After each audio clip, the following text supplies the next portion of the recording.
what I wish you knew. I wish you knew that it was okay to ask for help, that it's okay to ask for what you need. But I get it. Sometimes we actually don't know what we need. For some of us, we might have grown up in a household where our primary caregivers weren't able to be attuned to our needs. So as adults, we might not know we have any, or we might actually override our needs.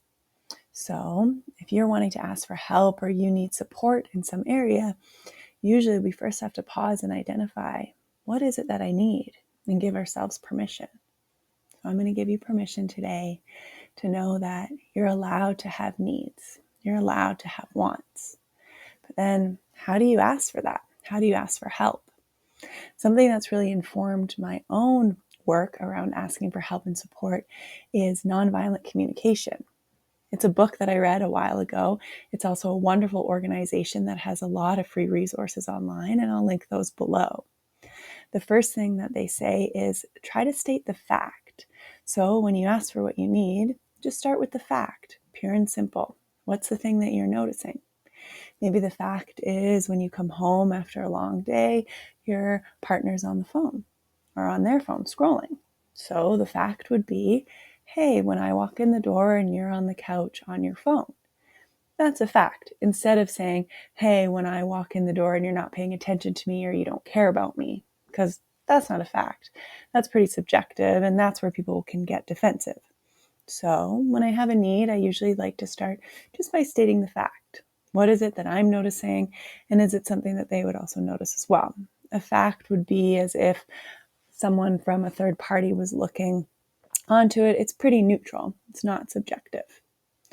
The next thing that I like to do is I like to state how I'm feeling. I'm feeling overwhelmed. I'm feeling sad. I'm feeling grief. I'm feeling an irritation. It can be really helpful when we're asking for support just to let the other person know how we're feeling. You then link that to your need. So that's why it's important to even know what is the need that's not being met. Asking for help is going to help me get this need met. So again, nonviolent communication, they have this needs and feeling inventory that I love to reference because I go, oh, that's the need. That's why I'm feeling this way. I have a need for quality time and it's not being met. And then the final thing is the actual asking, which I know can be really hard. And this is when you get as specific as possible. And that's really important. It's important to know that people are not going to be able to read your mind. People are not going to be able to know what you need. Yes, it's hard because when you were younger, your primary caregiver, that was their role, and they might have not been able to do it. Or they might have been doing their best, and their best still wasn't everything you needed. So sometimes we grow into these adults where we then assume, well, they should know what I need. They're my partner. They're my best friend. They should know, like, I'm not responding as quickly. I'm not in a good place. And I just want to tell you in the kindest way possible is that let's not assume that. Okay? Let's not assume that people know what we need. It's our responsibility to tell them and to try to be as specific as possible. If we can accept that, usually it's going to allow us to get our needs met instead of being in this place of resentment or comparison or frustration. So let's try to be as specific as possible, asking for what you need. And then also know that the person that you ask might not be the person who can help you with that need. Just because they're your partner or your best friend, they might not have the capacity. They might say no. They might not be able to help you.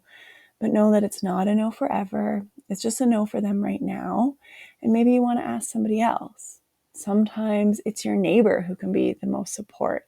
Sometimes it's someone at work.